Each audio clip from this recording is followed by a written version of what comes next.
Hare Krishna, dear devotees. Thank you so much for your association. Thank you so much for joining. Let's get started with our Bhakti Vaibhav session.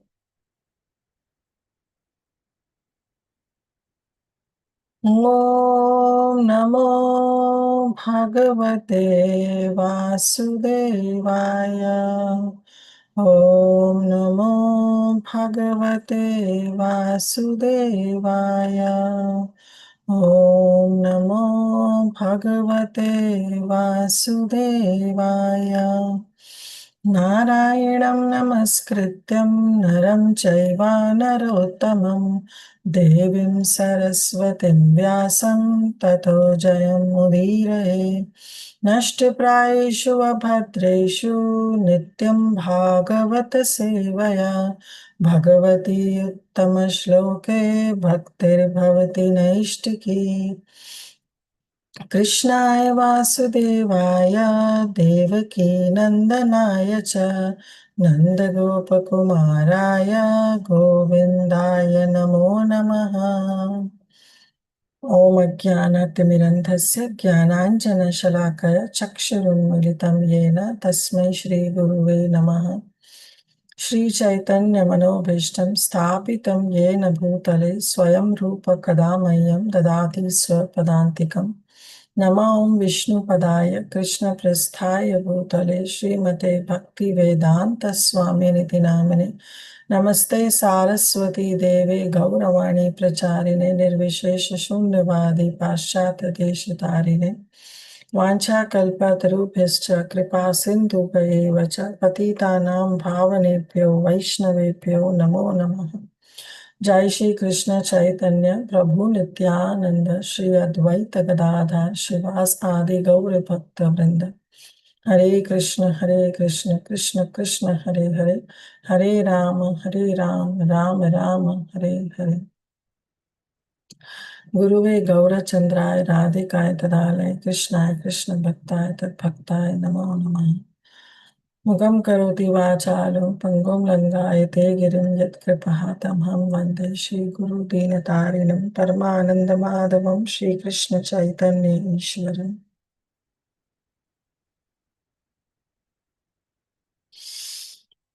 Hare Krishna, dear devotees. Thank you once again for your wonderful association. So we are in the section of Srimad Bhagavatam where the son of Drona punished, the chapter entitled, the 7th chapter of Srimad Bhagavatam, Canto 1. And in that chapter, okay, let me ask all of you, if anybody wants to volunteer, in which section we are in.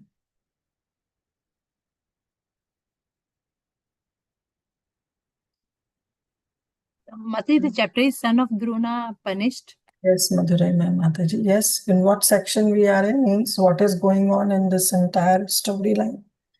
So this entire storyline, after Ashwathama, he shooted that Brahmastra, and Arjun prayed to Lord Shri Krishna in beautiful prayers. And then Krishna told that it is son of Drona who has shot this, and it's because of that that heat and everything is coming. So he asked Arjun to revoke these two by shooting another Brahmastra, so that it can retract both Brahmastra. So Arjun did that. I think I forgot which shloka we ended. Yes. I think it was somewhere here only. Yeah, thank you, Madurai Mataji. Thank you. So yes, as Mataji has already said, that the sons of all the sons of the Pandavas, they were killed very heinously. This act was done by Ashwathama, and so Arjun, he went behind Ashwathama and he offered his prayers, because Ashwathama, in order to save his life, when he saw Arjun coming on the chariot along with Lord Shri Krishna, he was very fearful. He fled in fear.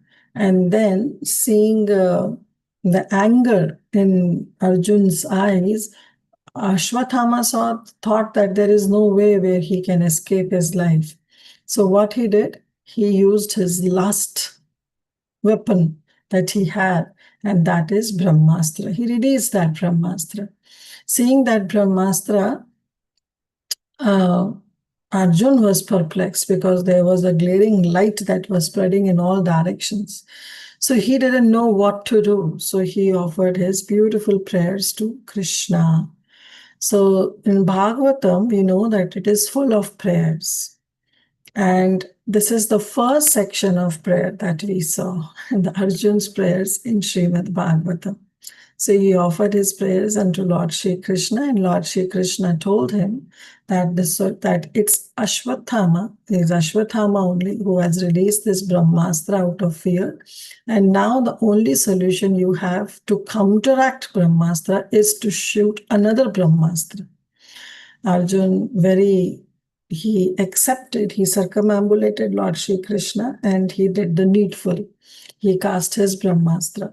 Now there are two Brahmastras. So naturally, a great circle of fire, fire actually covered this entire outer space because of the light and the fire that was emanating from this Brahmastra.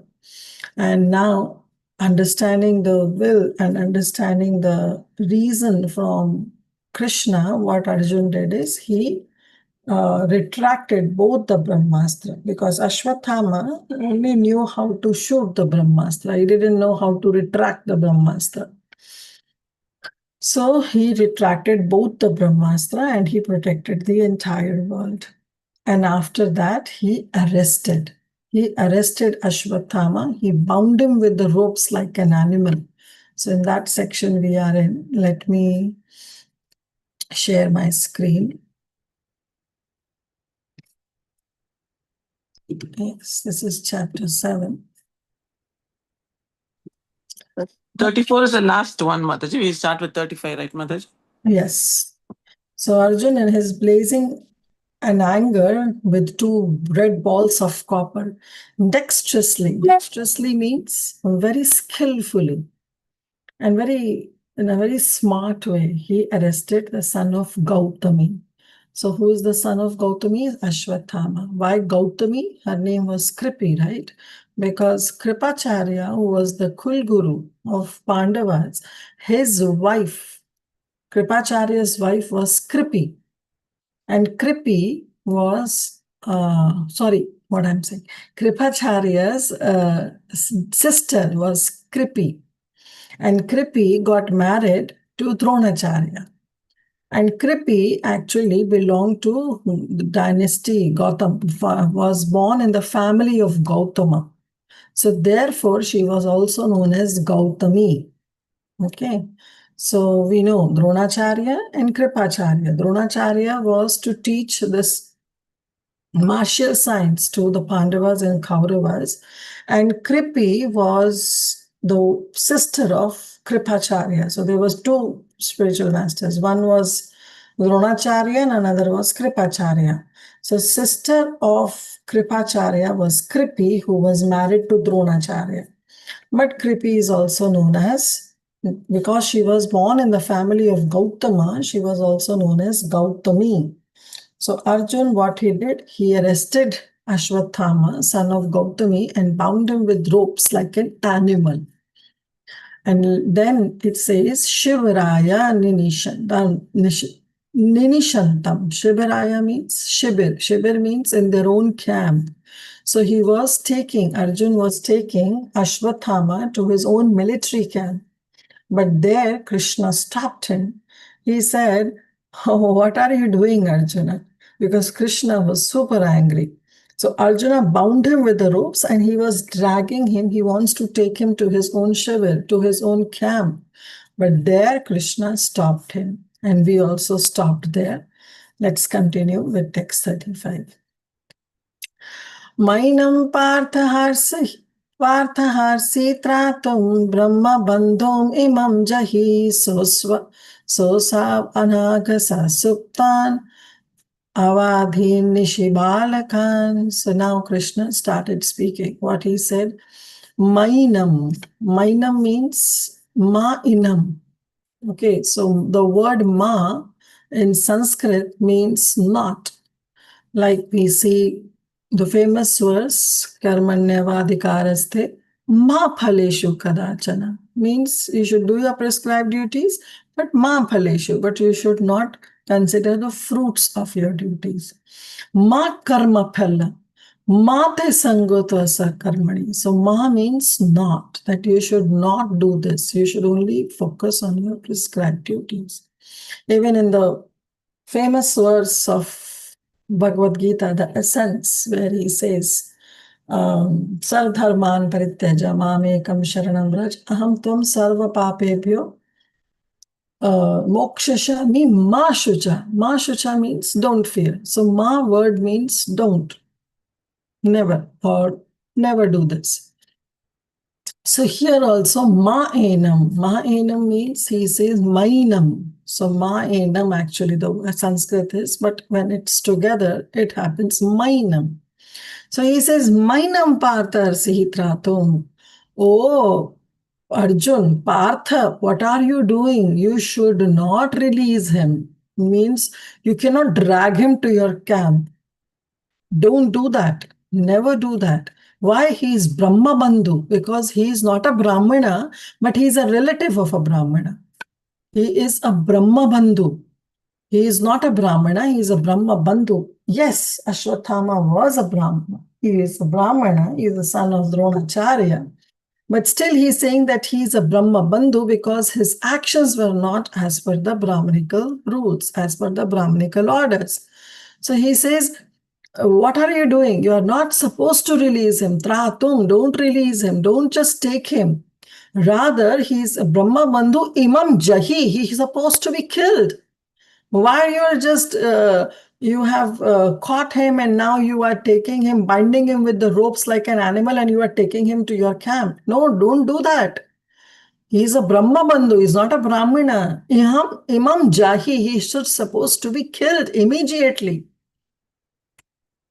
Yosef Anagasa Suptam. Why he should be killed? Because he has killed those who are Anagasa. Anagasa means those who are very sinless. Anagaha. Actually, the word is Anagaha. They are sinless. They were sinless. They were faultless. They didn't have any fault. And not only that, Suktan, they were sleeping.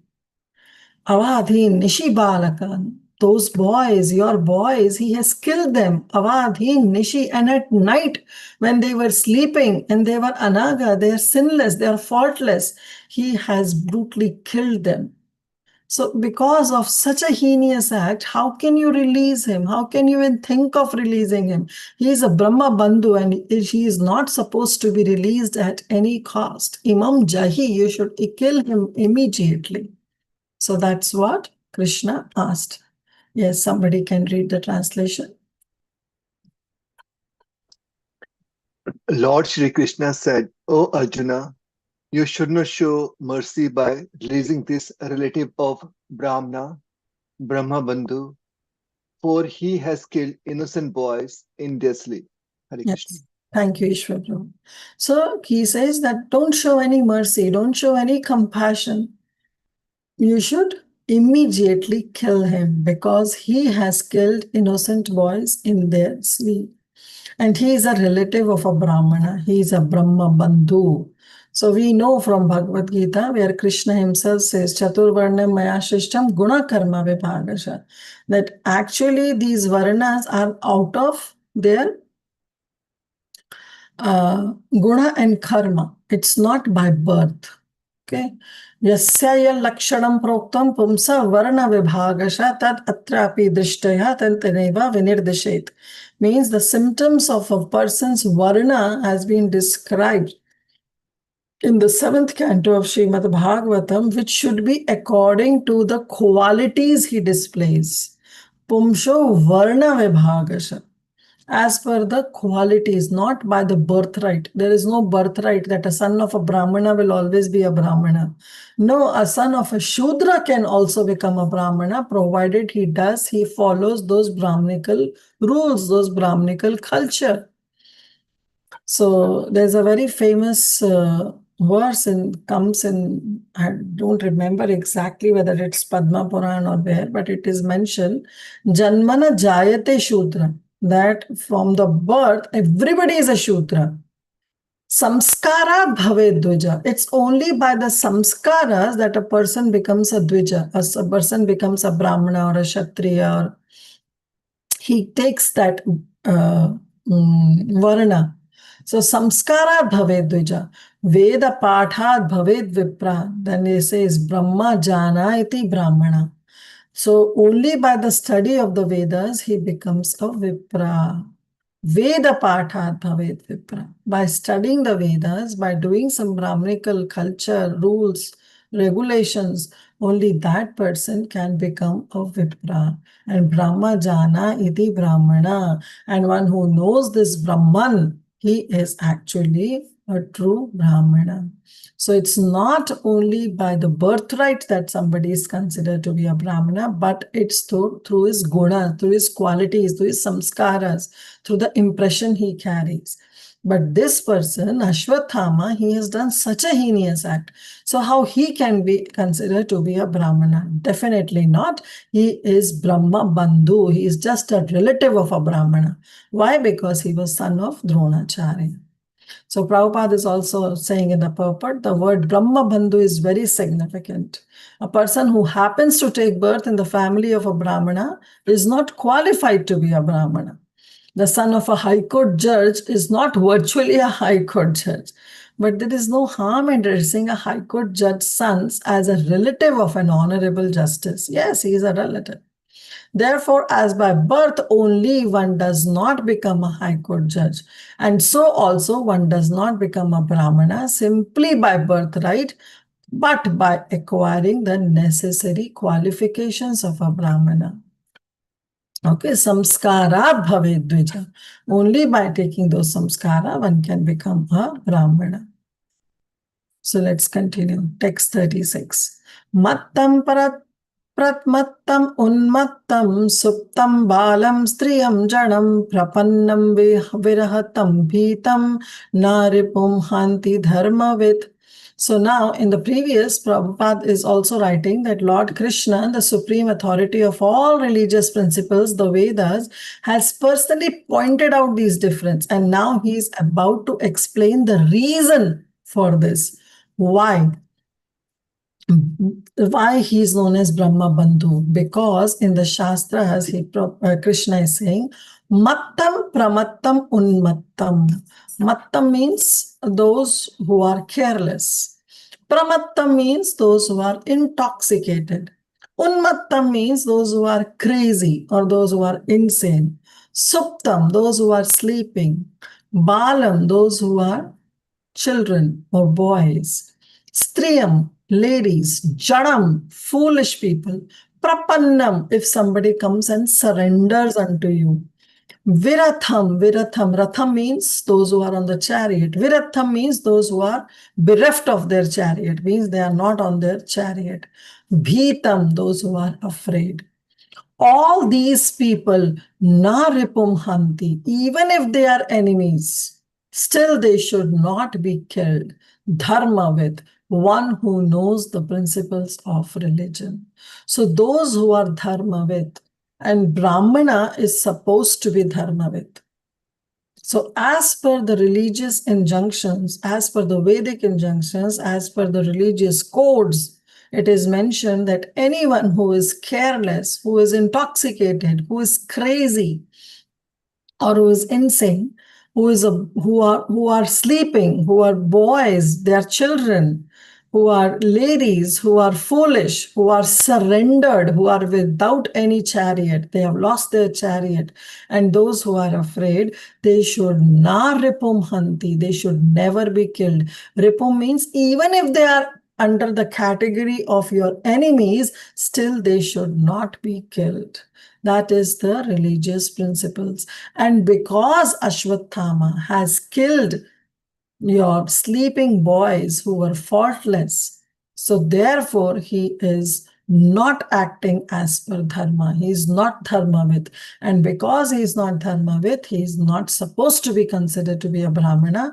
Rather, he is simply a Brahma Bandhu. Somebody can read the translation. person who knows the principles of religion does not kill an enemy who is careless, intoxicated, insane, asleep, afraid, or devoid of his chariot. Nor does he kill a boy, a woman, a foolish creature, or a surrendered soul. Thank you, Salamini Mataji. So Prabhupada writes, an enemy who does not resist is never killed by a warrior who knows the principles of religion. So formally, the battles were fought on the principles of religion and not for the sake of sense gratification. The battles which we see in today's world is totally based on sense gratification. If the enemy happened to be intoxicated, asleep, etc., as above mentioned, he is never to be killed. There are some codes of religious war. Formally, war was never declared by the whims of selfish political leaders, as we see now. Rather, it was carried out on religious principles, which were free from all vices. Violence carried out on religious principles is far superior to the so-called non-violence. So this is also what we see Krishna telling Arjun. So those you all are done with Bhakti Shastri. So Krishna actually in Bhagavad Gita spoke this, that, oh Arjun, what are you thinking? You want to do non-violence? You want to follow ahimsa? But this is a dharmic war. So you cannot do that. You cannot go and beg like a sannyasi, like a renunciant. Rather, you should fight because you are a warrior. And violence that is carried out on religious principles is far superior than so-called non-violence. Okay, so that's what Prabhupada is quoting, because the enemies should not be killed and such codes of religious war should be followed when we are fighting religiously.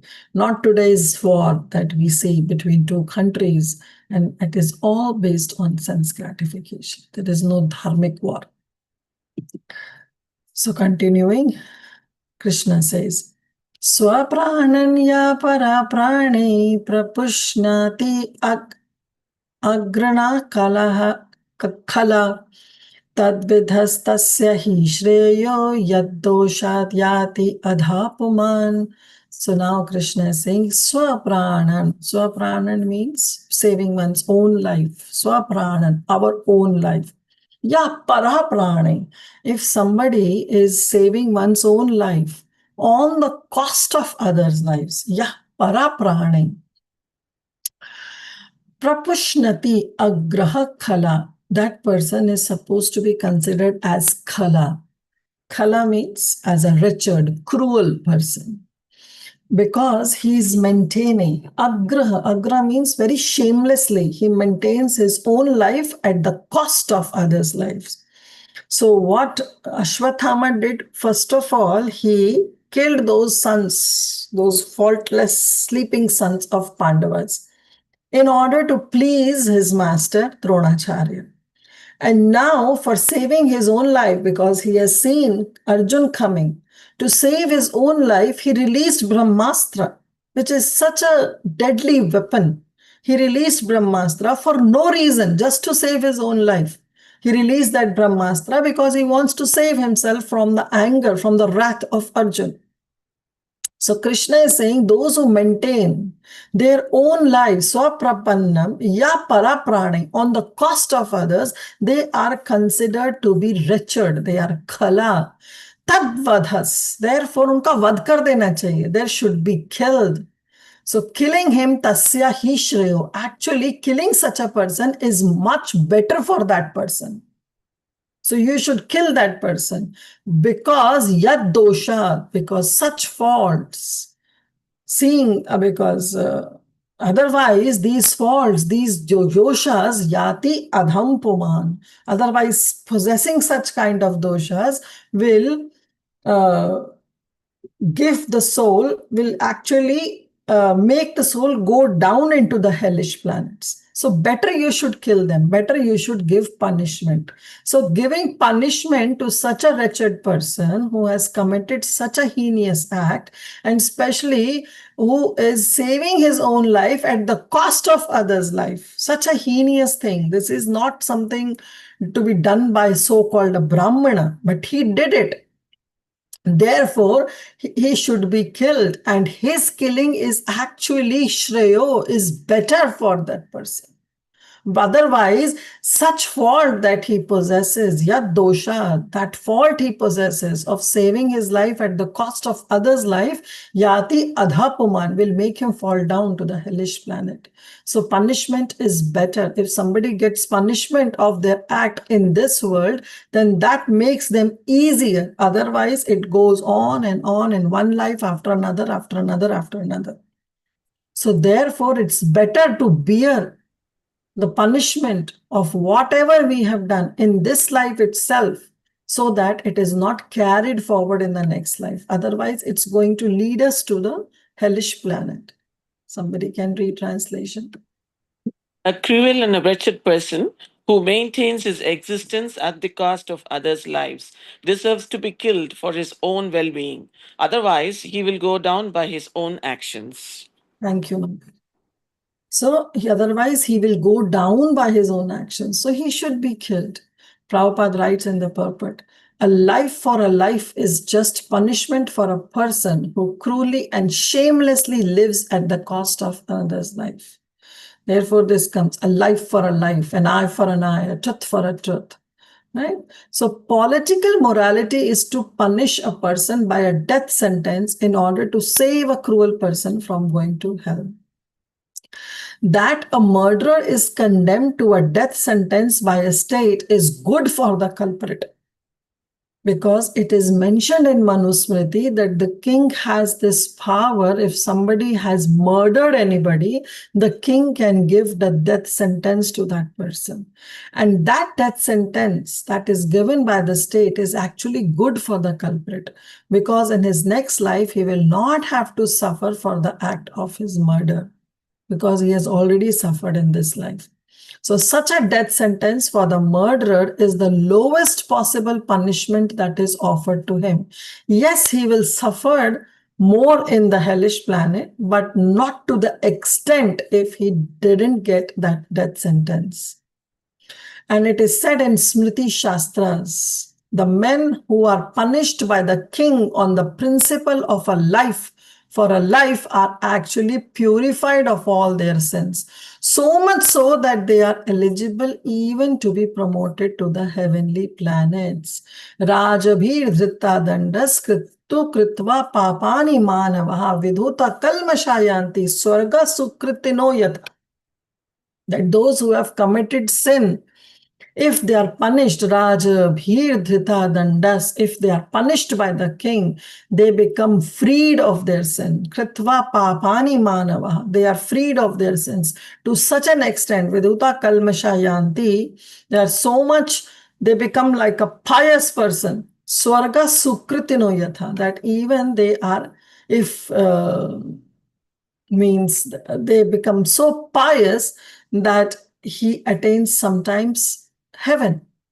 So that is what Prabhupada is also saying. So much so that they are eligible of being promoted to the planets of heaven. According to Manu, the great author of civic codes and religious principles, says that even the killer of an animal is to be considered the murderer, because animal food is never meant for the civilized man. So here Prabhupada is extending his thoughts and is telling that forget about killing another human being, murdering another human being. Rather, if you kill an animal also for your sense gratification, then that is also equivalent to murder. Why? Because the animal food is never meant for civilized men. And Prabhupada says that in the act of animal killing, there is a regular conspiracy by the party of sinners. So Prabhupada quotes that who all are liable? He who gives permission to kill an animal, he who kills the animal, he who sells the slaughtered animal, he who cooks the animal, who he administers distribution of that foodstuff, and at last he who eats such cooked animal food are all murderers, and all of them are liable to be punished by the laws of nature. So these are all, they share equally when the animal is slaughtered. one who gives punishment, one who kills the animal. It's not that, because these days, if those who are consuming non-veg, if you ask them, why are you eating non-veg? You are slaughtering an animal. When you cannot give life to other, what adhikar, what eligibility you have to take the life of them? So they say, well, we are just eating the cooked food or the packed food. But here Prabhupada is telling, he who gives permission, who kills the animal, who sells the slaughtered animal, who cooks the animal, oh, I'm just cooking, I'm not eating. No, even if you are cooking, you are entitled to get punishment. He who administers distribution of the foodstuff, who is distributing this non-veg items, and at last who eats the cooked animal, they all are murderers, and all of them are liable to be punished by the laws of nature. So they all share equally the sins. So Prabhupada again is saying that no one can create a living being despite all advancement of material science. So when we cannot create, we have no right to kill also a living being by one's independent decisions. For animal eaters, the scripture has sanctioned some restricted animal sacrifices only, and such sanctions are there just to restrict the open of slaughterhouses and not to encourage animal killing.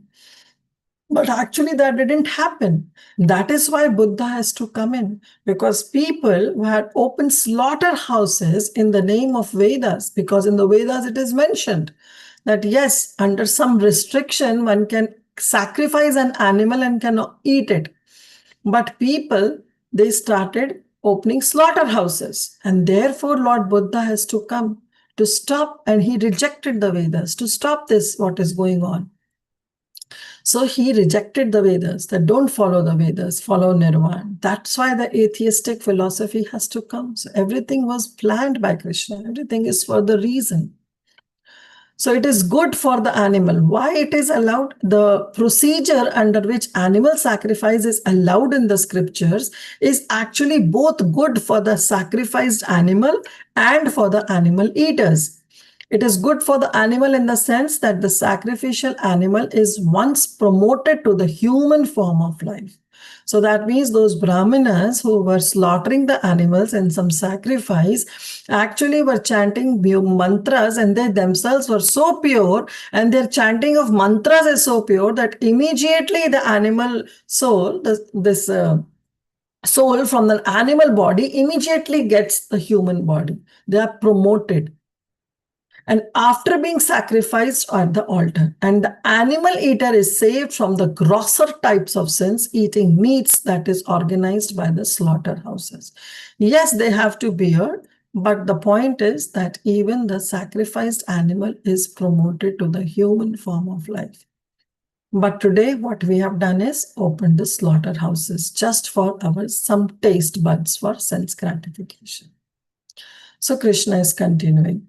Pratishrutam cha bhavata panchale shunavato mama aharishyasi sirastasya yaste manini putraha. So now Krishna is telling Arjun, oh Arjun, Pratishrutam means you have promised.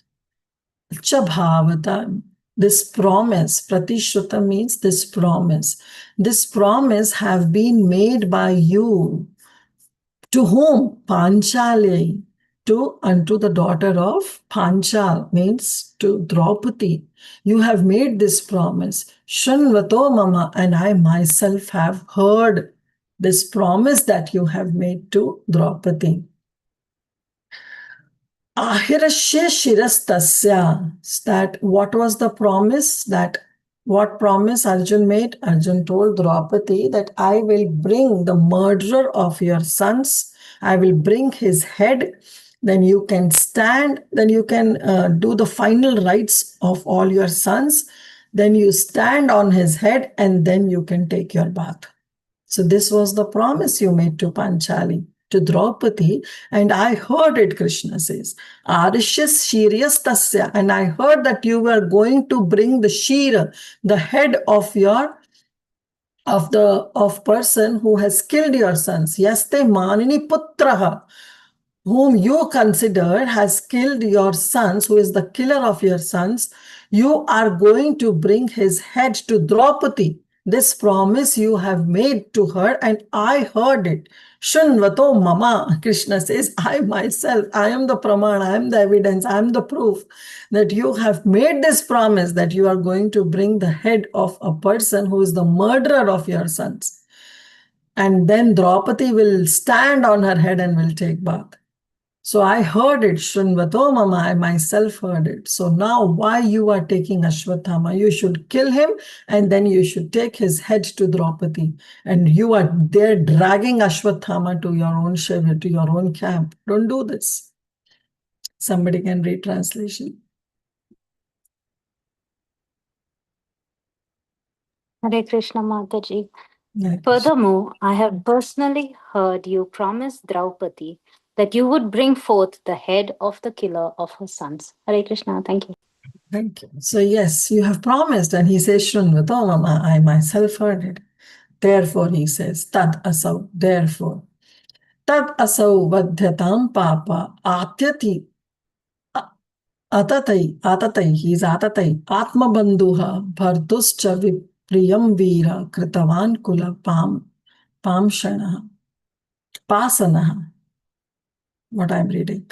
Tad asu vadhyatam papa atatai atma bandhuha bhartuscha vipriyam vira kritavan kula pasanaha. So he is saying that asau. Therefore, you should kill vadhyatam. You should kill this Brahmana. You should kill this person. That asau. You should kill this man. Vadhyatam. He should be immediately be killed. Papa. He is a sinner. He has committed sin by killing the sons of Pandavas. And he is atatai, he is an aggressor, he is an assaulter. Atma bandhuha, he is the killer of his own relatives. Atma bandhu means your own relatives. So of course, there was some relation. So he just killed his own relatives. Bhartus, he killed it for whom? For his master. Bhartu means for his master. But his killing also, cha vipriyam vira. This killing of your sons was actually not pleasing even to his master. Even Duryodhan didn't accept this killing done by Ashwathama. He was also displeased. Ashwathama killed to please Duryodhan, to please his master. Bhartus, to kill his master, to please his master Duryodhan. But when he brought the heads of those sons to Duryodhan, even Duryodhan disapproved it. He said, what have you done? Why have you killed them? I was expecting the heads of the Pandavas and you brought the heads of their sons. Even he disproved it. So he's saying, Bhartuscha vipriyam vira. Vipriyam means it was not at all pleasing even to his master. Kritavan, he has done it. Kula pamasha, and he has burnt. He is a disgrace to his family. So he is kula pamshana. He is a disgrace to his family. Therefore, he should be killed. So he should be immediately killed because he is atatai, he is an aggressor. Papa, he is a sinner. Atma bandhu, he is the killer of his own relatives. He has done it to please his master, but even his master was not pleased by that activity. Therefore, his actions that he has done is actually kula pamshana. He is actually disgrace to his family. So therefore, tad asau vadhyatam. Therefore, this man has to be killed. Somebody can read translation. This man is an assassin and murderer of your own family members. Not only that, but he has also dissatisfied his master. He is but the burnt remnants of his family. Kill him immediately. Thank you, Mataji. So Prabhupada is writing in the purport that the son of Dronacharya is condemned here as burnt remnants of his family, that he has brought disgrace to his family. The good name of Dronacharya was very much respected.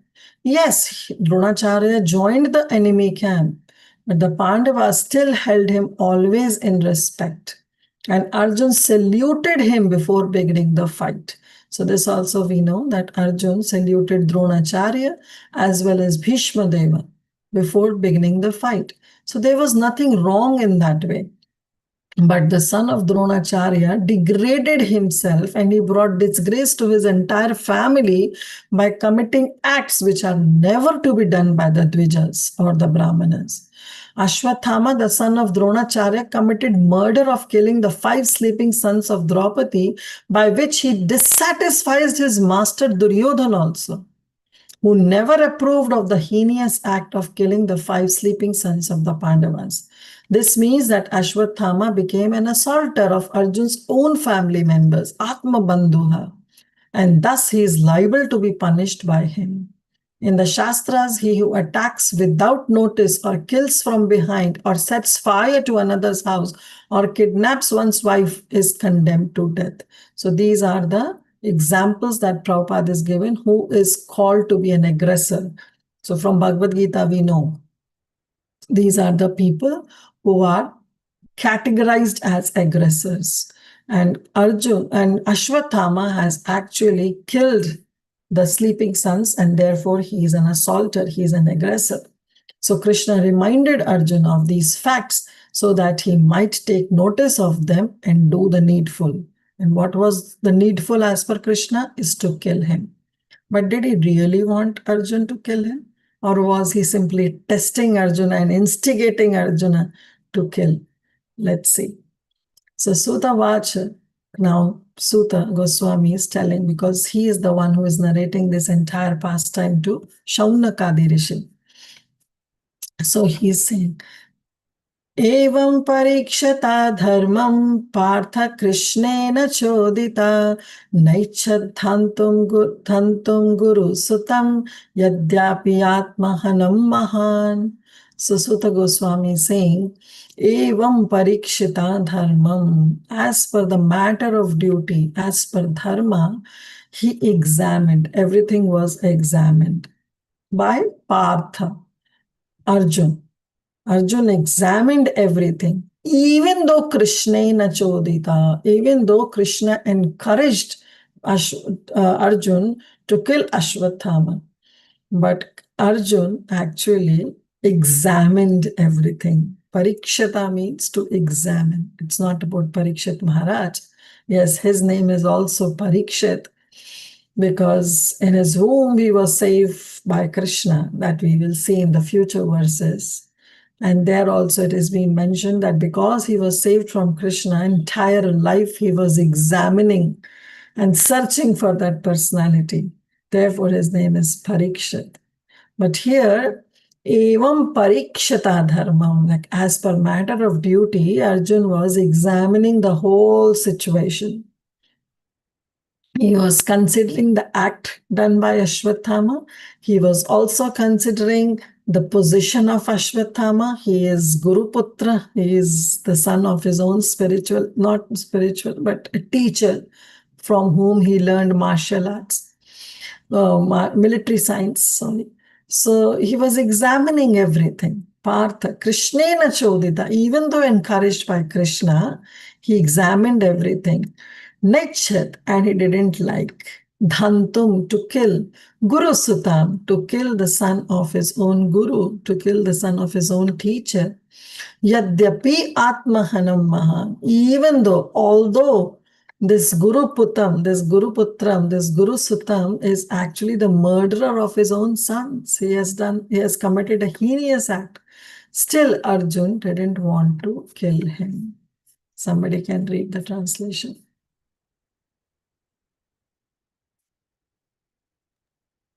Suta Goswami said, Mm. although Krishna, who was examining Arjuna in religion, encouraged Arjuna to kill the son of Dronacharya. Arjuna, a great soul, did not like the idea of killing him, although Ashwathama was a heinous murderer of Arjuna's family member. Yeah. So Krishna was instigating Arjuna. Thank you, Prabhu.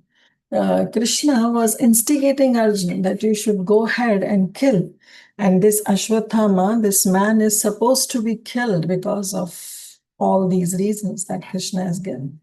But he wants to test Arjun. And Arjun was also examining this entire situation. And he didn't like that how Krishna is encouraging him. Krishna was actually testing him. He was not he didn't want Arjun to kill Ashwathama. He was simply testing that this entire Bhagavad Gita that I have taught him, whether Arjun has understood or not. So Prabhupada writes, Arjun was a great soul, undoubtedly, which is proved here also. He is encouraged herein personally by the Lord to kill the son of Drona. But Arjuna considers that the son of his great teacher should be spared. Na ichham. He says, Na ichhadhantum guru sutam. It was not his desire, it was not his wish to kill Guru Sutan, to kill the son of his own teacher. For he happens to be the son of Dronacharya. Even though he is an unworthy son, having done all sorts of heinous acts whimsically for no one's benefit. Because killing those sons didn't please anyone, neither his master, neither anybody. So Ashwathama, what was the reason for him to kill? So he just killed whimsically for no reason, just for his own benefit. So Lord Krishna, Prabhupada writes, encouraged Arjuna outwardly just to test Arjuna's sense of duty. It is not that Arjun was incomplete in the sense of his duty, nor was Lord Krishna unaware of Arjun's sense of duty.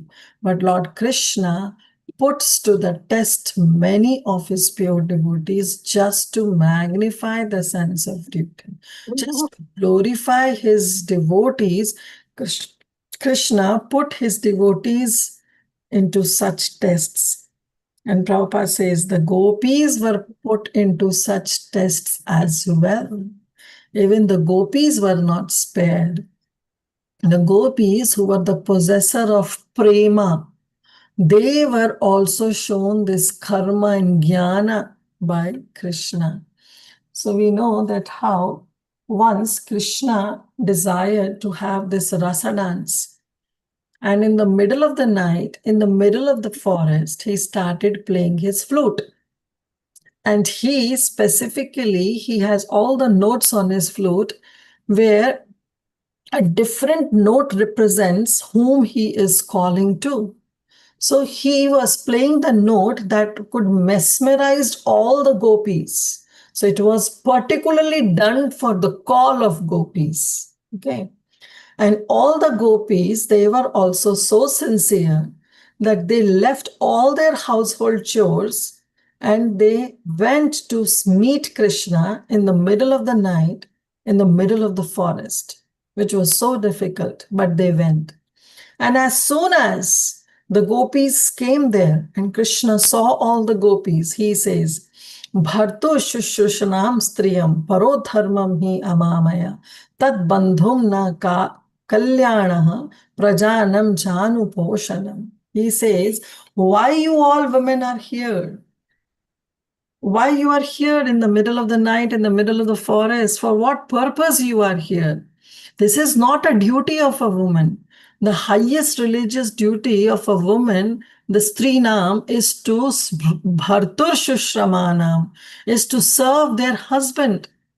And that is their paradharma. That is their highest religious duty, to serve their husband, to behave well towards the family members of their husband's family, and to take good care of their children. He says, he was giving this karma gyan to the gopis. And he didn't stop there. He didn't even give the karma gyan, but he also gave the jnana also. So karma, he taught that no, it's the duty of a woman to take care of their husband, to take care of the family, to take care of your children. Why you all are here? For what purpose? And then he says, Bhavantinam viyoga me nahi sarvatma kavich kvachit. That Forget about, okay, karma. Rather, if you think that I called you and you want to be with me, well, you are never separated from me. Because I am the soul of all creation. You are never separated from me. Now, this is unnecessary gyan that he was giving to gopis. First of all, you yourself calling all the gopis. And when they showed up, then you are talking and giving them all these knowledge, all this gyan, that why you are here. So Krishna says, Prabhupada is saying that Krishna puts the test many of his pure devotees. Now, when he told all these gopis, the gopis said, okay, whatever, you have called us, now we are not going back at any cost. So Krishna want the gopis to go back? No, he didn't want the gopis to go back, because at first place, he is the one who is calling them. So what he was doing? He was testing his devotees just to glorify. Now when we read Srimad Bhagavatam and we read how gopis stick to it, how they were still saying to Krishna that no matter what, we are not leaving you. You have called us, we are here. Now we will spend this entire night with you. When he saw that dedication in the gopis were glorified. Today we are glorifying the gopis and we are regarding them as the highest devotee of the Supreme Lord. So why Krishna does this? Why he put his devotees unto all these kinds of tests is to glorifying them, so that the devotees are glorified, so that they, just to magnify their sense of duty. But what kind of duty? Savai pamso paro dharma, to magnify their paradharma, their supreme occupation, not the duty of this world, but their eternal duty. The gopis were put into such test. Prahlad Maharaj was also put to such test. We know that how Prahlad Maharaj was put to such a test, where Prahlad Maharaj, when he was punished by his father, not a single time Prahlad Maharaj asked, "Oh Krishna, please save me." Not a single time. Because he saw the hand of Krishna behind everything. And that's how the devotee should feel. And that's what Krishna wanted his devotees. Therefore, he put all his devotees unto such test. So all pure devotees come out successful in the respective tests by the Lord. And here he is putting Arjun to such a test. Text 41. अथोपेत्य स्वशिभ्रम Govind प्रिय सारथी न्यावेद्यतं प्रियायै शोचन्त्यात्मजन हतान. So now thereafter, atho. So what they did? They reached their own shivir. Swashibrim. Upetya. Upetya means they have reached. They have reached their own camp. So finally, Arjun didn't kill Ashwathama. Rather, he brought Ashwathama. He brought Ashwathama to his own shivir, Govinda Priya Sarathi, along with Govinda, Supreme Lord, who is very dear friend of Arjun and also his charioteer. Nyadvetya, Nyavedyantam Priyayai. Priyayai means to his own wife. Arjun handed over Ashwathama to his own dear wife. Shochayanti, who was lamenting. That wife, Draupadi, who was lamenting, Atmajanhatan, who was lamenting for the murder of his own sons, of her own sons. So, Arjun, he didn't kill Ashwathama. Rather, along with the Supreme Lord Govinda, who was friend as well as his charioteer, they all reached to their own shivir, their own camp, and he handed over Ashwathama to his dear wife. He entrusted into his own dear wife, that wife who was lamenting for the murder, Hatan, of his own Atmajan, of her own sons, who was lamenting. Somebody can read translation.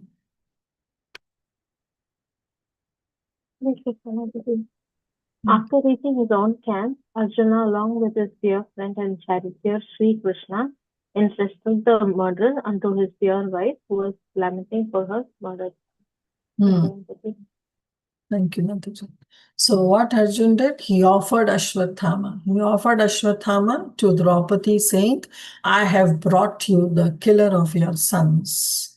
So I promised to bring his head, but I have brought him alive and I have brought you the killer of your sons. So Prabhupada is saying, after reaching along with his dear friend and charioteer. So Krishna says that, Arjun, you are my dear friend. So they were friends, right? Because in Bhagavad Gita also Krishna says, Bhaktosmi sakha cheti rahasyam hi etaduttamam. Because you are my devotee, Bhaktosmi sakha cheti, because you are my dear friend and you are my devotee. Therefore, this entire transcendental knowledge, this mystery of transcendental science, I am revealing it to you. So here it is said that Arjun, along with his dear friend, that is Krishna, and of course, who was his charioteer. Prabhupada writes, the transcendental relation of Arjun and Krishna is of the dearmost friendship. In Bhagavad Gita, the Lord himself has claimed Arjun as his dearmost friend, Sakos Bhaktosmi Sakha Cheti. Every living being is thus related with the Supreme Lord by some sort of affectionate relation, either as a servant, as a dasya bhav, or as friend, as a sakha bhav, or as a parent, as vatsalya, or as object of conjugal love, madhurya. Everyone can thus enjoy the company of the Lord in the spiritual realm if he at all desires and sincerely tries by the process of Bhakti Yoga. So such relationship can only be possible by the process of Bhakti Yoga. Text 42. Tathartham pashuvat pashabandham avanmukham karma jugupshitena niriksha krishna pratam guru sutam vama swabhava kripayana manacha. Now as soon as Arjun brought Ashwathama and entrusted him to Draupadi Devi, how he brought tadartham pashuvat. He brought Ashwathama like an animal, Pashabandham, and he binded him, he tied him with the ropes. In the previous verses also we saw when Ashwathama released Brahmastra and Arjun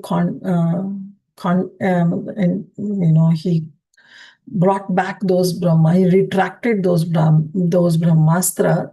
Arjun, what he did, he captured Ashwathama, right? Very dexterously, Prabhupada says, very cunningly, in a very skillful way. He captured and he bind him with the ropes. There also he used the word pashuvat. He bind him like an animal.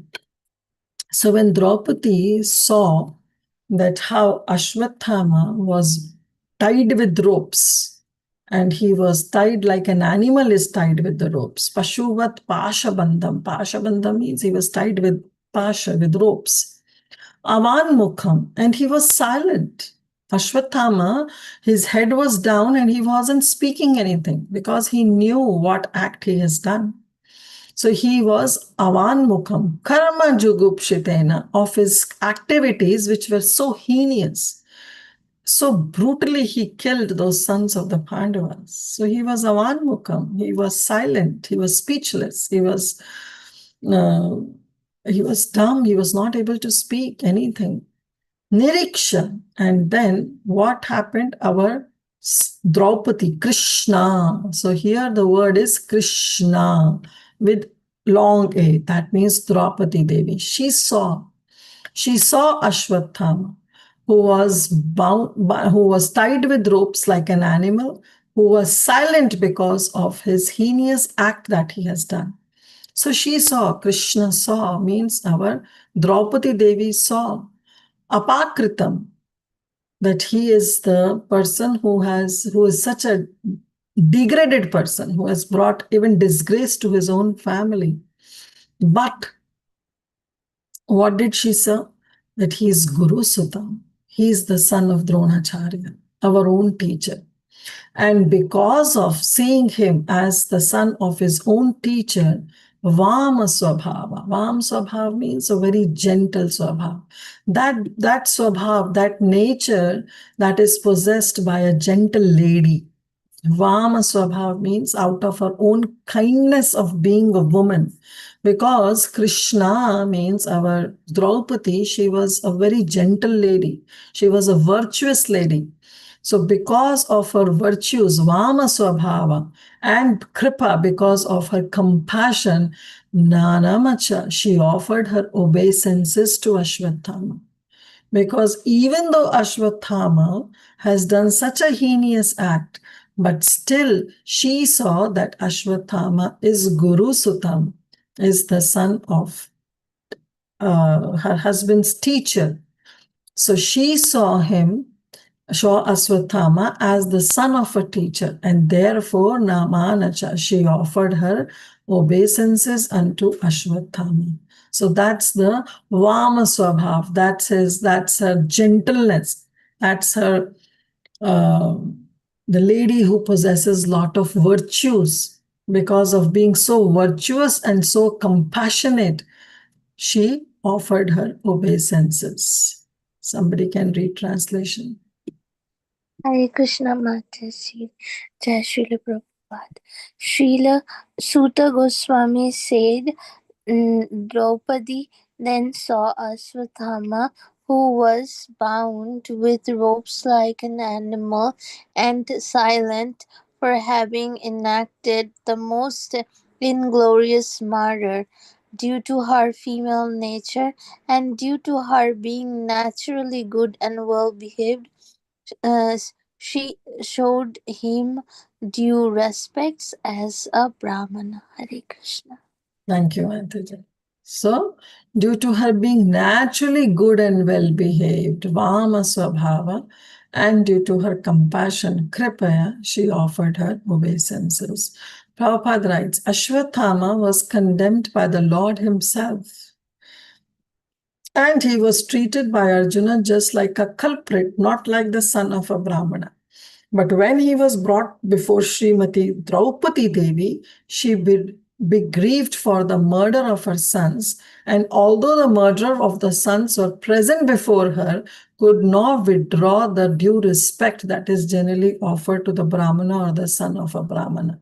This is due to her mild nature as a woman. Now, this is the act which can only be performed by a person like Draupadi. Imagine if we are in that position, definitely with having so much of anger and animosity in our heart, we will not be able to spare that person. And we will give all kind of justice from the Shastras, because even Krishna approved the killing of such a son, of such a Brahmana, of such a person. Even the Shastras approved killing of such an aggressor. But still, Draupadi Devi, being so magnanimous at her heart, having such a mild nature as a woman, she offered her obeisances. Just put yourself for a moment in the shoes of Draupadi Devi, and then you will understand that what she has done. And therefore, she is being so much glorified in the pages of Srimad Bhagavatam. So even the specific word is used as Vama Swabhava. So Prabhupada writes, even till date, a Hindu family, a woman shows respect to a Brahmana caste. However fallen and heinous a Brahma Bandhu may be. The specific word used in this shloka is Vam Swabhav, mild and gentle by nature.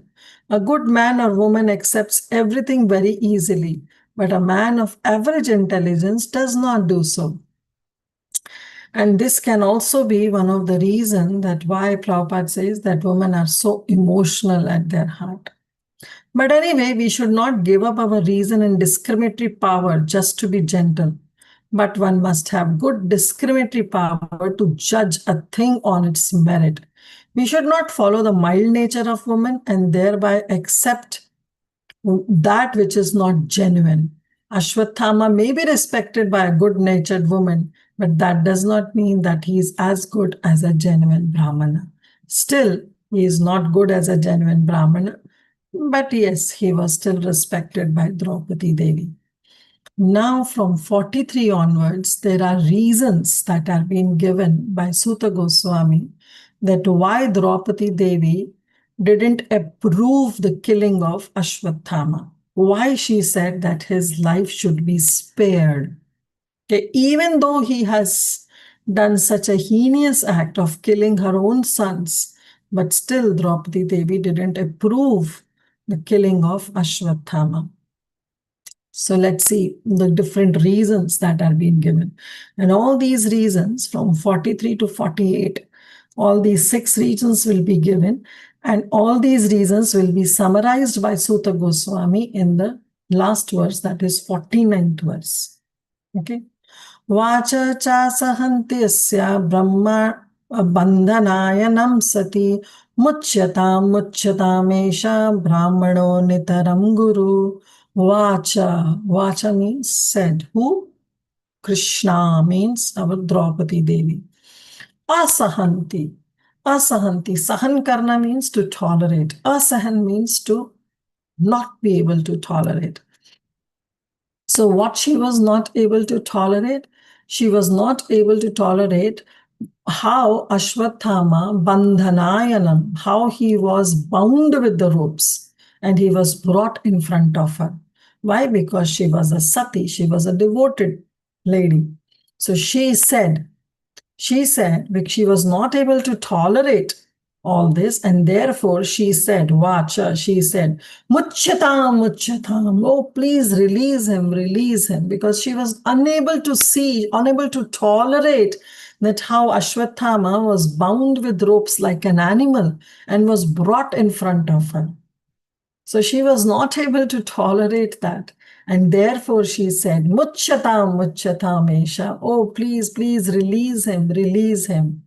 You should not tie him like this. Brahmano nitaram guru. After all, he is a Brahmana. He is equal to our spiritual master, like Guru Dronacharya.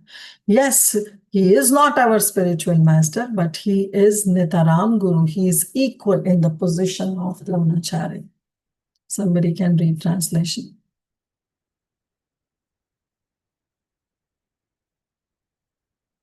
Quickly. She could not tolerate Ashwatthama being bound by ropes, and being a devoted lady, she said, release him, for he is a Brahmana, our spiritual master. Hare Krishna. Thank you, Prabhu. So she said, Muchyatam, please release him. I cannot see him being bound by the ropes like an animal. So it is on the basis of dharma. It is on the basis of religious principles, dharmayam. So that will be explained, but right now you can note down. And on the basis of dharmayam, on the basis of dharma, on the basis of religious principles, she gave this argument that he is also a Brahmana and therefore he should not be killed. Prabhupada writes, as soon as Ashwatthama was brought before Draupadi, she thought it intolerable that a Brahmana should be arrested like a culprit and brought before her in that condition, especially when that Brahmana happened to be the teacher's son. So she could not tolerate that. So Prabhupada writes that how he was, a guru is called also an acharya or a person who has personally assimilated all the essence of Shastras. That is a guru who has helped his disciples to adopt the ways.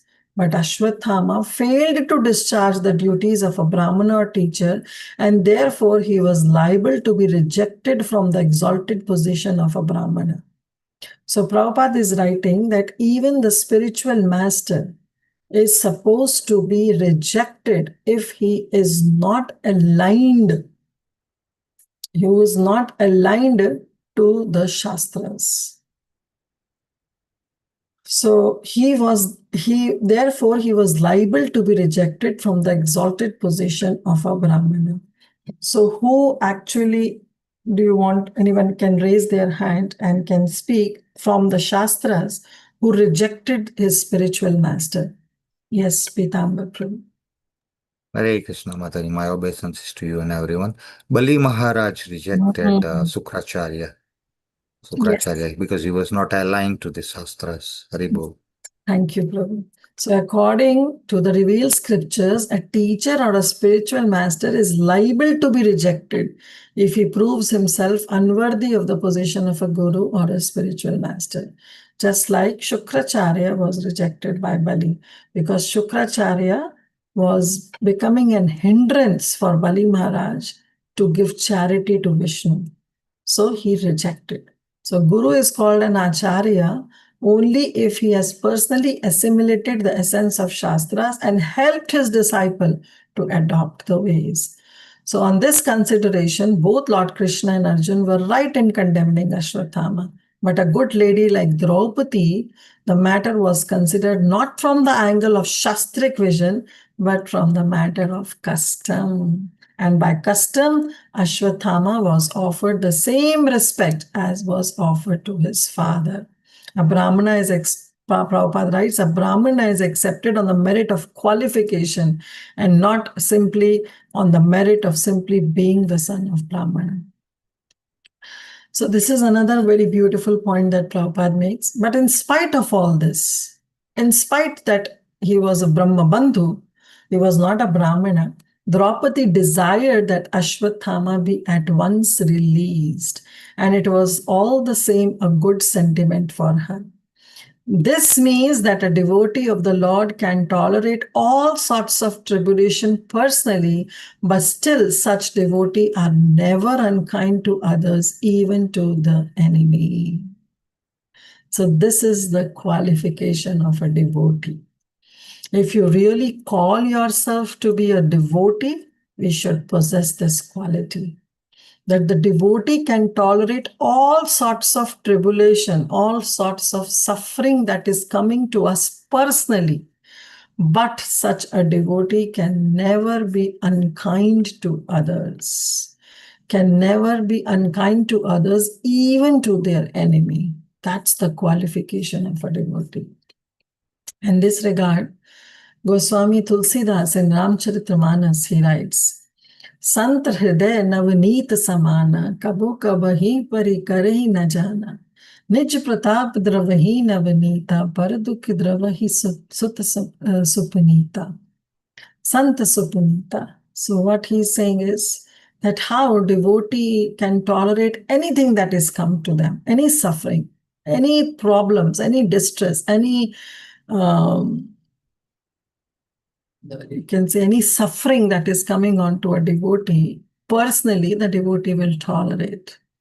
But what he cannot tolerate, what he or she cannot tolerate is the problems or the sufferings that is inflicted to others. So they are paradukha dukhi.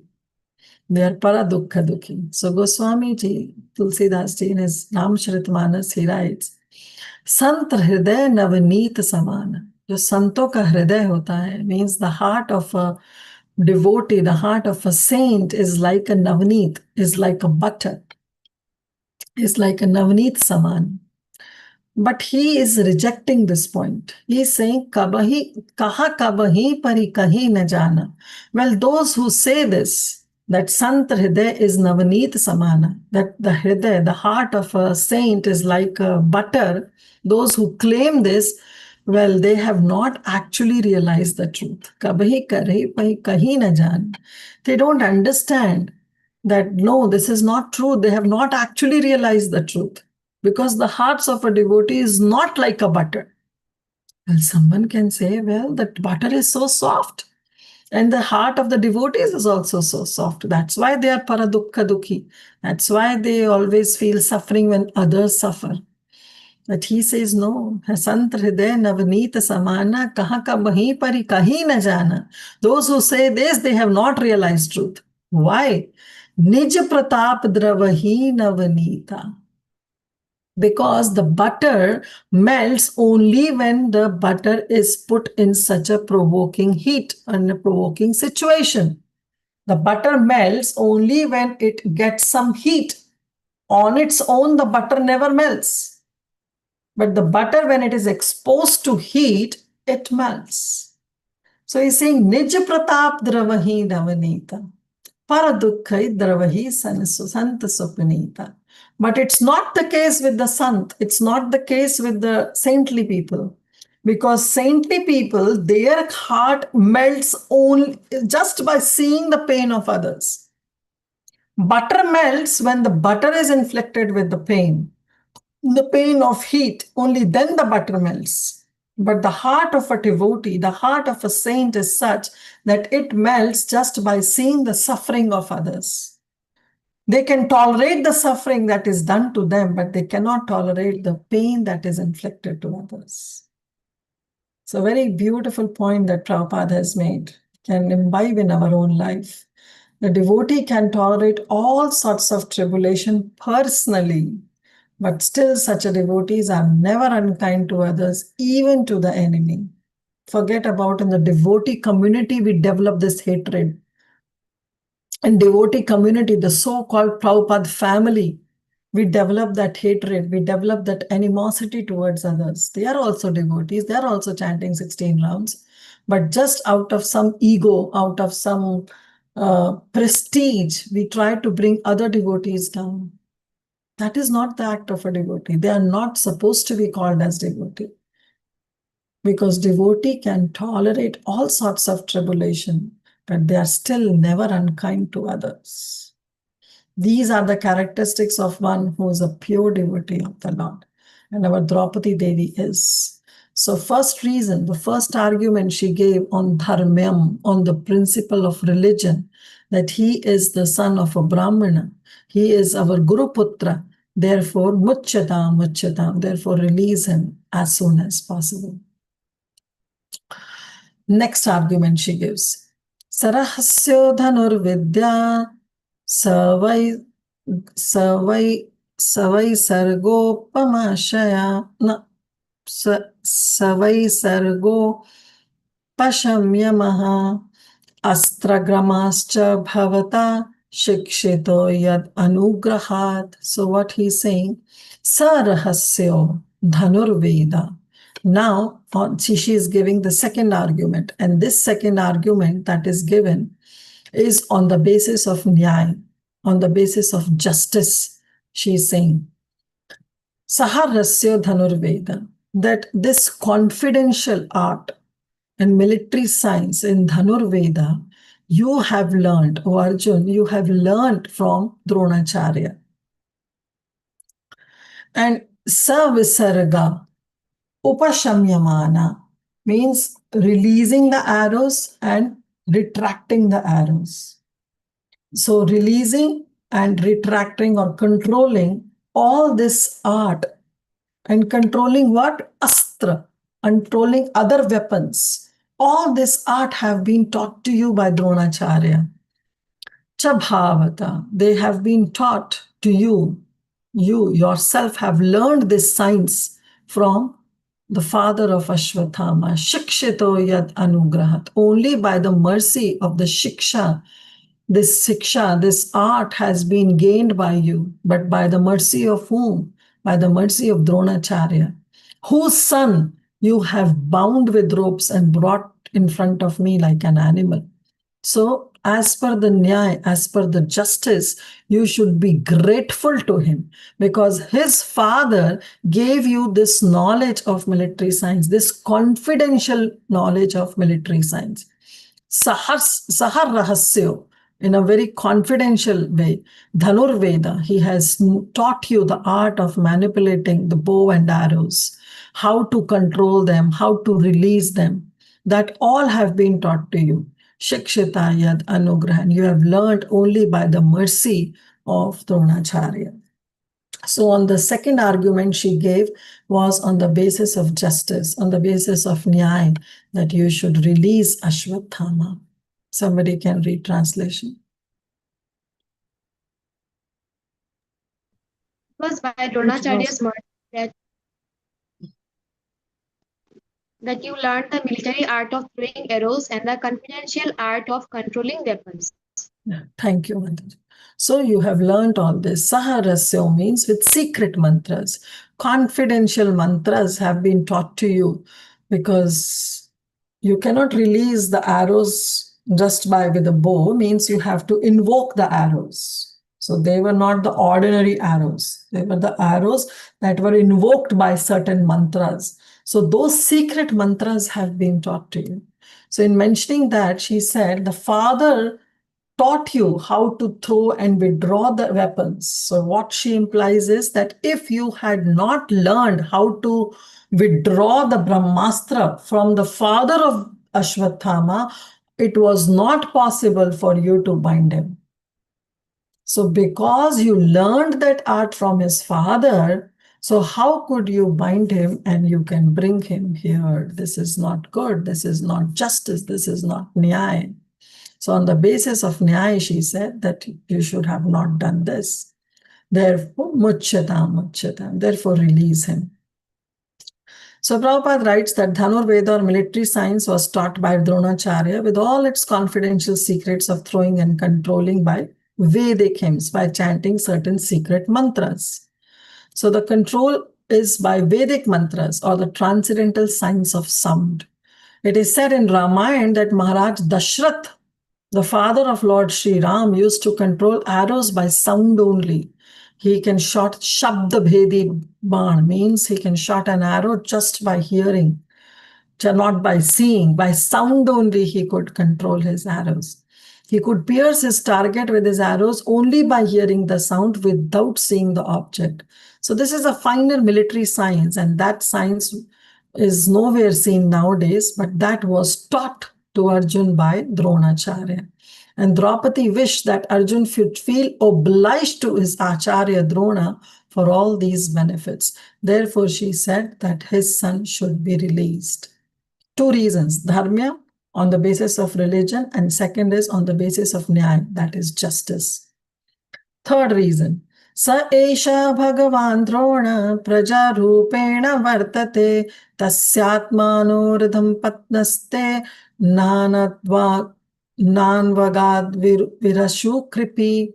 Third reason she gave on the basis of Sukarunam, meaning being greatly merciful. She says, Sa esha, certainly, Bhagavan Drona. So now she is calling Dronacharya as Bhagavan because he is a teacher. Sakshat Dharitvena Samasta Shastra.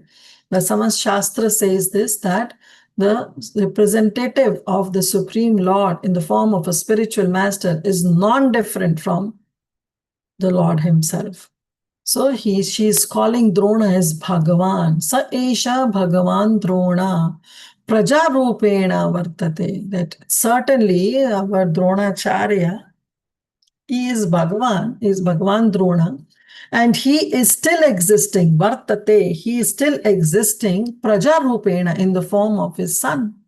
Tasyat manoridham patnaste. Therefore, his wife, whose wife? Dronacharya's wife, is also considered to be ardham. Ardham means half body of Dronacharya.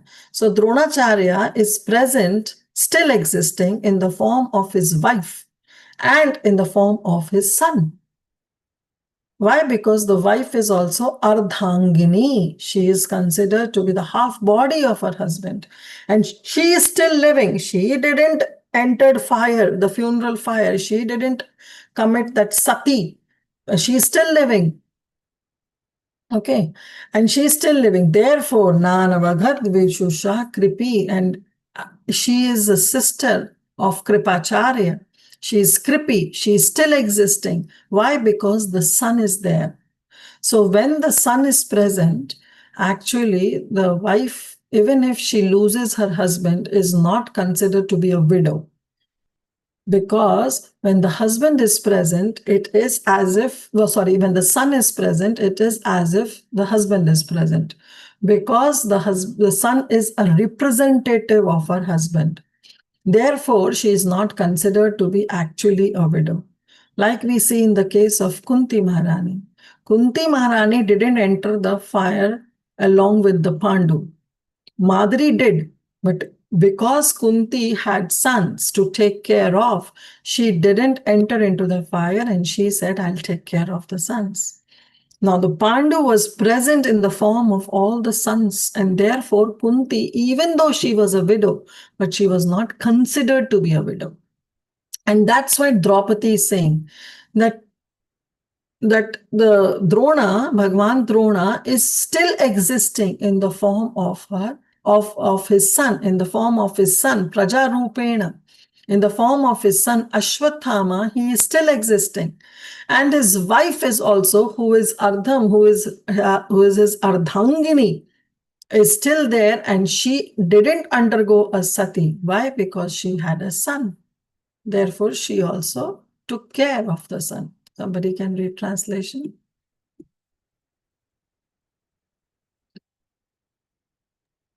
Hare Krishna Mataji, I can read. Yeah. He Dronacharya is certainly still existing, being represented by his son. His wife Kripi did not undergo a sati with him because she had a son. Thank you, Mataji. So the Prabhupada writes that the wife of Dronacharya, Kripi, is the sister of Kripacharya, a devoted wife who is, according to revealed scripture, the better half of her husband, Ardhangini, is justified in embracing voluntary death along with her husband if she is without any child. But in the case of the wife of Dronacharya, she did not undergo sati because she had her son, who is the representative of her husband. So a widow is a widow only in the name if there is a son of her husband existing. She is not considered to be a widow. Only for the namesake she is considered to be a widow. But till the time the son is there, she is not considered to be a widow. So in the case of Ashwathama was the representative of Dronacharya, and therefore killing Ashwathama would be like killing Dronacharya. And that was the argument of Draupadi against the killing of Ashwathama, that Ashwathama should not be killed. So we cannot go forward. It's already 2 minutes we have. So what we will do is little bit we'll understand this verse and we'll stop and we'll continue it on Thursday. So yes, how the son, actually the scriptures also reveal this, that when the son is present, he is the representative of a father. What is the pramana for this? Let's go to Chaitanya Leela. In Chaitanya Charitamrita, it is being mentioned that King Pratap Rudra, he was the king of Puri, of Orissa, and he wanted to meet Chaitanya Mahaprabhu. And he approached a lot of devotees to somehow make some kind of arrangements where he can meet Chaitanya Mahaprabhu. But Chaitanya Mahaprabhu said that I am a renunciant, I am a sannyasi, and I have no business to meet a king. But all the devotees, seeing the desire of all the devotees, that how the devotees persisted, they told Mahaprabhu that somehow you should agree to meet King Pratap Rudra. Yes, he is a king, but he is a very humble servant of yours. So please meet him. So at that time, Chaitanya Mahaprabhu says this Shastravani. He says, Atma va jayate putra e Shastravani. That in the revealed scripture, the son of a husband, in the revealed scripture, the son is the representation of a father. Atmava jayate putra ei shastravani. The son is considered to be the representative of his father. So therefore, putrena milena yebi mileva apani. Therefore, Chaitanya Mahaprabhu said, let me meet the son of King Pratap Rudra, and it will be just meeting as if I am meeting Pratap Rudra. Putrena milena. Therefore, he says, I will meet his son. And yena milebe apani. And it will be as good as meeting the king himself. So that's the argument that Chaitanya Mahaprabhu says, that how the son is non-different from his father, and therefore, and this has been admitted in every revealed scripture. Actually, this statement is also mentioned in one of the verses of Srimad Bhagavatam, where it says, Atma vai jayate putra shastravani. And this is what even our Draupadi Devi is saying. This is the argument of Draupadi Devi, that how Dronacharya is still existing, being represented by his son. So it's already 9. So what we will do is we'll stop here. But before we conclude our session, I would like to ask how many of you are interested in Thursday's class? I know it's July 4th. I don't know how many of you have. Okay, Sadamini Mataji, you are interested or no? Yes, Mataji, I have no problem. Okay, so all those who are interested can raise their hand, because otherwise we have to cancel. Okay, Ishwar Krishna Prabhu is okay. Okay, Dulekha Mataji is also okay. So we have seen a lot of hands raised. You all are okay to continue with the session, and I'm happy to know that, because Satyam Prabhu is also okay. Very nice. Because I know. Mataji, Yeah, go ahead. Mataji, there was a poll actually. That's what I was about to say, that Preeti Vilasni Mataji has put a poll. And as per that poll, if I see, 8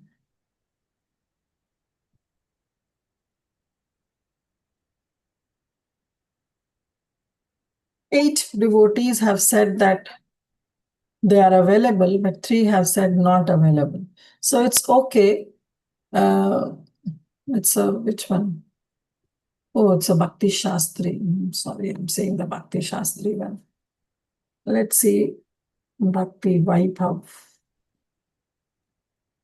In Bhakti Vaibhav, she has put a poll where 3 devotees have said yes and 10 have said no.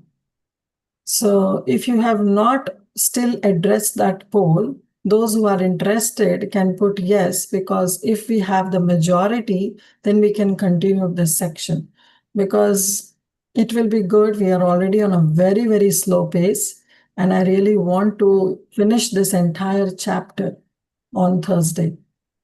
Preeti Vilasni Mataji is not available, so she gave me this service. Yes, you all have to tolerate me, but if it is okay for all of you, we can take this section on Thursday, and that way we can finish this chapter. So those who are interested, please address that poll so that we can take the decision accordingly. Okay, so what we did is that 3 reasons we saw. The first reason was on the basis of dharma, where she said that he is a Brahmana and he is our spiritual master, therefore we should not kill him. On the basis of nyaya, justice, also she gave another argument, that because you have learned the art of military science from Dronacharya, therefore it is your duty that you should protect his son. Third is on the basis of karunam, means she was extremely merciful. And she said that how Kripi is still existing, and our Ashwathama is also present. So because these both are there, so Dronacharya also we should consider that he is still existing, because he is represented by his son. So right now, the 3 reasons we have completed.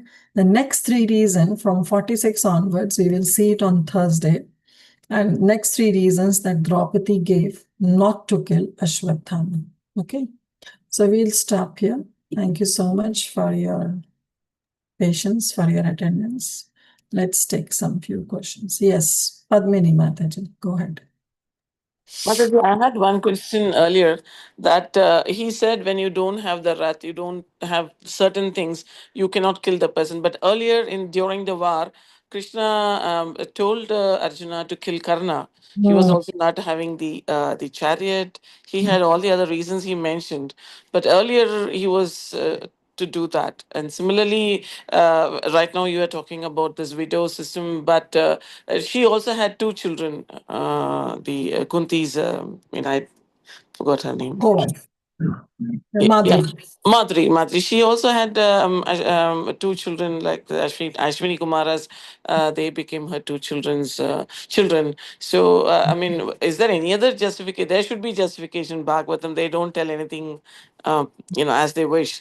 So, I just wanted to know about what kind of justification is there, Mataji. Yes, thank you. Thank you, Padmini Mataji. So yes, those who are viratham means those who are they do not have a chariot, they should also not be killed. Yes, it is mentioned in the Shastras, but as you said, for Karna, because it was impossible to kill Karna when he is on the chariot, because he was equally powerful as that of Arjun. Second reason was that because he was also present when his son Abhimanyu was killed. So Karna also enjoyed the killing of um, this Abhimanyu, and how one person was being killed by so many Maharathis.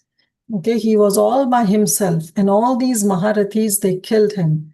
So Krishna gave this argument, if they didn't follow, so what is the use for Arjun to follow? Arjun was hesitant. He was waiting for Karna to get another chariot and then he will kill.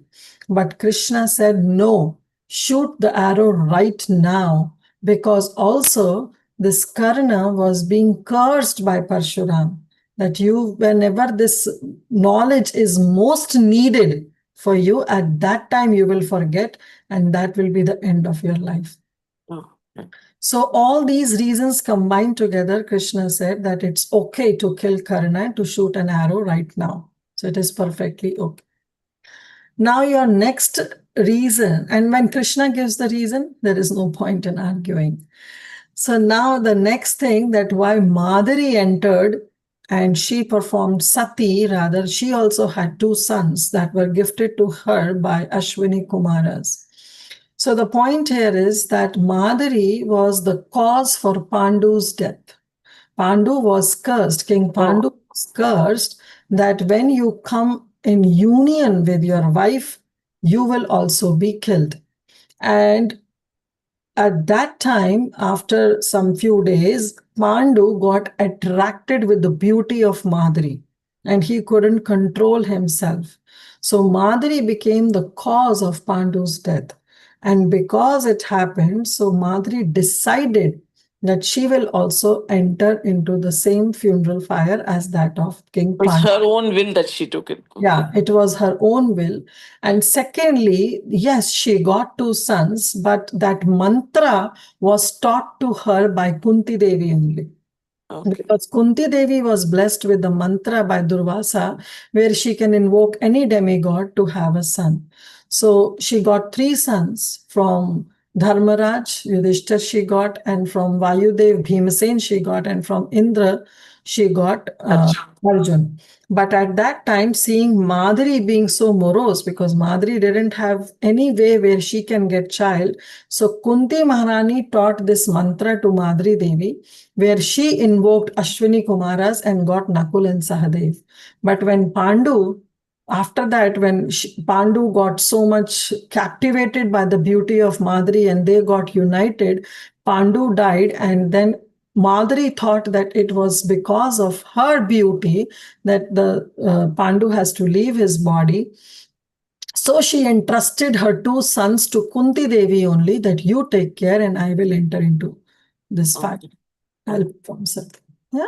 Yes. Thank you, Mataji. Yeah. Yeah. So this is of her will, and that is because it is because of the curse Karna already. You can say, and because he participated in that heinous act of killing Abhimanyu, so Krishna said that he is also supposed to be killed. Thank you, Mataji. Thank Hare you. Krishna. Hare Krishna. Yes, Sonamini Mataji. Hare Krishna Mataji, Dhanavad Pranam. Thank you so much for the class. Mataji, I was just thinking that here in this episode we saw Draupadi is Vama Swabhava. She is very kind-hearted. Then I was thinking of the previous episodes where the Kuru Sabha humiliation on Draupadi. So those time, Mataji, how was their mood at that time, Draupadi and all the Pandavas? This time they are even Arjuna is thinking not to kill Ashwathama. First he got angry and he promised Draupadi that I will kill Ashwathama. later Arjuna is also having a heart change, Hmm. and Draupadi is very kind-hearted. But during those time, Mataji, Arjuna and Draupadi, what was their mood at that time?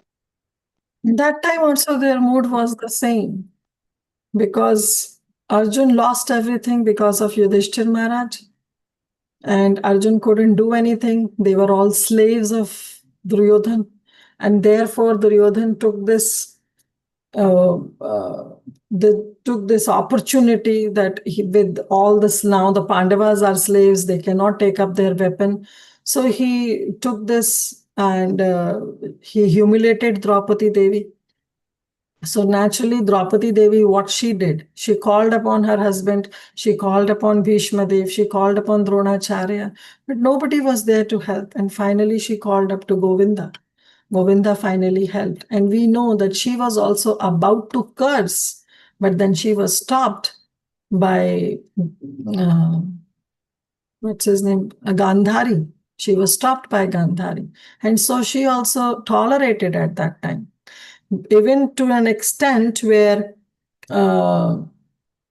this Dhritarashtra was being told that he can give any benediction to Draupadi Devi. Draupadi Devi only asked that, okay, their husbands should be released from this slavery. The rest, all the things she didn't ask for. She said on their own power, on their own basis, they will able to take the kingdom back. But right now, I don't want the kingdom in charity. I only want my husbands to be free from so-called slavery. Okay, so the mood is the same. Still, she was in Vama Swabhav only. Yes, she was very upset. She was not happy with what all happened. But still, she was in Vam Swabhav. She was a gentle lady at that time also. And she called upon the Supreme Lord.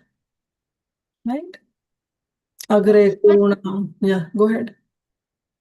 Yeah, but those time, could they forgive Duryodhan? This time they are ready to forgive Ashwathama Yeah, because of the because Ashwathama was the son of a Brahmana. Oh. And as per the custom that Prabhupada is mentioning in the purport, that as per the custom, the Brahmana is supposed to be respected. Even though the Brahmana has done a heinous act, he should be respected. So Prabhupada is saying that if you think on an intelligent basis, then yes, even though he is a son of a Brahmana, but because his acts were not Brahmanical, therefore he is not supposed to be considered to be a Brahmana. So that is as per one's intelligent, which Arjun was thinking at that time, to kill Ashwathama. But Draupadi was thinking on a basis of a custom. As a customary rule, it is there that you should respect a Brahmana, even though a Brahmana has done a heinous act. And that's what brought this kindness, this compassion in the heart of Draupadi Devi, that no, he should not be killed. Right? Yes, ma'am. So these were the points why Duryodhan was not forgiven at that time. Duryodhan was not forgiven because he was a Kshatriya. He is supposed to protect the citizens. And he is the one who is humiliating Draupadi. So, but for a Brahmana sense, yes. Thank you. Yes. And Ashwatthama continued to be bad because he finally even wanted to kill the child of Arjuna, I mean grandson of Arjuna. That is very bad, no Mataji. Yeah. So sometimes even so many excuses were given, and he was protected from being killed. But eventually he being his nature was really bad. I don't know, there should be some reason for that also, but however it was, when we hear through Bhagavatam, we sometimes want to be like Dharma, what Devi is there, but when we see the after effects, sometimes when you don't kill this person, because Krishna says you kill, had she killed, then so many problems would have not come. But then, despite Krishna said she gave him permission to live, or she excused him so much. Again, it lead to other big issues. Cannot, and this is a little complicated for me at least to understand. Sometimes she listens to Krishna, sometimes she doesn't listen. Now, the mood, it's so different, Mataji. Mataji, that's true. I totally agree with you that She saved the life of Ashwathama, but Ashwathama didn't stop there. He released another Brahmastra to the womb of Uttara. Perhaps she didn't listen to Krishna. That was my point. Yeah, perhaps she would have not listened, not to Krishna, but Krishna, though he instigated, he encouraged Arjun to kill, but still she said that no. And she gave another 3 reasons that anyways, my sons are killed. Now killing Ashwathama will not bring my sons back. So what is the use of killing a son of a Brahmana and getting another sinful reaction on my head, where my sons are never going to come back? Yes, he has killed them, he has done that heinous act, but now killing him will not bring my sons back. So all these arguments Draupadi Devi will give. But it's going to kill her grandson. She could have asked Krishna once again. I was just, this is dramatic, but every time she goes to Krishna, she takes his advice. Okay, finally, of all the reasons that she has finally given, one more request she could have presented to the Lord. So at that time, she didn't know that Ashwathama will do another heinous act of killing a grandson. Okay. Yeah, So but Krishna only knows. Yes. Yeah, but at that time, what she was thinking is that killing him will not bring his sons back. So what's the point of killing him? Also, Mataji, in that contest, at that time when Brahmastra was again pointed towards, why couldn't Arjuna retreat back, Mataji? Because at that time, he didn't know that Ashwathama has released. He came to know only when Uttara came running to Krishna. Oh, okay. At that time, he didn't know that Ashwathama has released. We will At see. least that could have happened. I used to think, Mataji. Okay, thank you very much, Mataji. Please forgive me for all these simple, silly questions. No, Mataji, don't please. No questions are silly in Krishna consciousness, and all questions. I used to think, he could have retreated again. Then at least that the child in the womb shouldn't have been suffering so much. Yeah. So couldn't retract that Brahmastra because he wasn't aware that that Ashwathama has shot another Brahmastra. Therefore, he couldn't retract, and this came to under notice by Krishna and Arjuna only when Uttara came running. Krishna, Krishna, Mahabhaho, that please save. Oh, that's Krishna, Krishna, Mahabhav, famous saying. Yes. Thank you, Mataji, for clarifying. Dandavat pranams. Thank you very much. Thank you, Mataji. Yes, Divyangi Mataji, please go ahead. My pranams to you. Mataji, thank you for the beautiful class. I don't have any questions related to today's class. I have a question on a memorization verse, Mataji. I was looking at the word-to-word meanings. This is Shloka 1.7.4, which is Bhakti Yogena Manasi, that Shloka. There's the word called Apashyat Purusham Purnam. Apashyat, that word is given as saw. Like I've seen other places, Mataji, Pashyati, Pashyatam, it's said to see. But when it says Apashyat, does it not become like negating Pashyat? I was trying to understand what that word meant. Srimad Bhagavatam 1.7.4, Mataji. 7.4. Yes, Mataji. Bhakti Yogena Manasi Samyak Pranihite Male Apashyat Purusham Purnam Mayam Te Tad Apashyam. So Apashyat, you mean to say? So, like in many places, Mataji, Pashyat or Pashyati is given as see, saw, look. So here it is Apashyat. When the comes, it becomes like a negation, right, Mataji? Like did not see.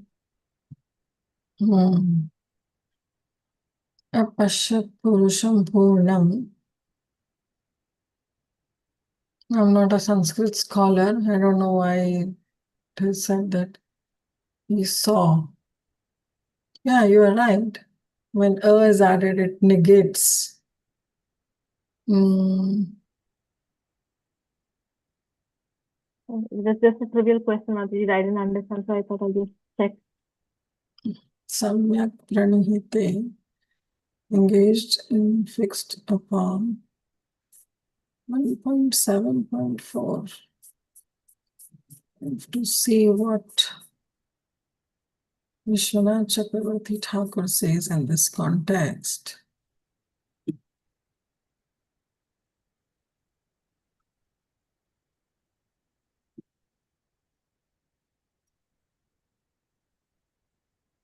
Yes, Devendra Govinda Prabhu, you want to add something to this? No, not regarding this. I have a question regarding the course. Tell me, Prabhu. Yeah, so 2 questions. Has the test been graded already, the first test? I don't think so, but I can talk to the Okay. team. Okay, and the second question is, whenever I log in through the link, it always shows that I'm absent. Oh, that's okay. Don't worry about that. That's okay? All right. Okay. Yeah. Thank you. Because when you click on the link that I share, when somebody joins through that link, then it will show absent. Your presence will be showed only and only when you join through your portal. Okay. So that should not be a problem, right? That should not be a problem. Regarding attendance. No, don't worry about that. Okay. Thank you. Mataji, that issue has been sorted, Mataji. We can now load our slokas in the portal. Or again, like last time, we have to... Yeah, issue is solved now. Okay, thank you. Okay, Vishwanath Chakravarti Thakur only writes the word Purnam indicates the Chit Shakti arising from his Sarupa and all his Amshas and Khalas. Thus, Vyasa saw the Brahman in his full form. If a person says he saw the full moon, it means that a person saw the moon's fullness and with all phases of the moon. But he did not see the external energy Maya, which has the opposite quality. Thus, Maya is mentioned separately with the words Maya cha. Mataji, can I add something? Yeah, Madurai Mataji. I cannot answer this. So Sanskrit Pashyati is for seeing in present time. Apashyati is actually the past tense of this. So it means saw. So it is not Pashyat means not seeing, or it is, we can, I mean, Google it also, Sanskrit dictionary also it says same. Apashyat is in the present, in the past. Past. Someone saw something. Oh, thank you, Mataji. Thank you. Thank you so much, Madurai Mataji. Thank you. Yeah, I was not able to answer why it says, but apashyat. Okay, it's a past tense. Okay, Divyangi Mataji. Yes, Mataji. Thank you so much, Mataji. Thank you. See, that's why I say this Bhakti Vaibhav is not one-sided class. Okay, it's both the sides. We learn from each other. So thank you so much. Thank you for your wonderful association. So I see now that many of you have said yes. At least we'll go with the majority. So we'll have class on Thursday. Okay. And we'll try to finish this entire 7th chapter. Yes, Indulekha Mataji. Hi, Krishna Mataji. Thank you for this beautiful class, Mataji. This whole section, a lot of, small questions linger in our mind when we are thinking of the conversation between Krishna and Arjuna, and also Draupadi's reaction. But I just wanted to ask about the character Ashwatthama himself. Mataji, this is definitely not related to the portion, but I wanted to know why is he still worshipped? Because when we went to a temple, we saw that we have Vyasadev as well as Ashwatthama. Both of them are worshipped. Because he is being purified of the penances that he has performed. So Prabhupada will always say is that hate the sin, not the sinner. Okay? So once he is purified, he is not supposed to be hated. And now when Sukhdev Goswami will explain in the, I think, 8th canto, it has been explained that he will be the future Vyasa. Okay. How Bali Maharaj will be the future Indra. Rama will be the future Vyasadev in the next Manvantara. So because of the penances, because of the austerity he performed, because still he is performing that austerity and he is meditating. So once you are purified, then what's the point of hating someone? Right? Okay. So hate sins, not the sinner.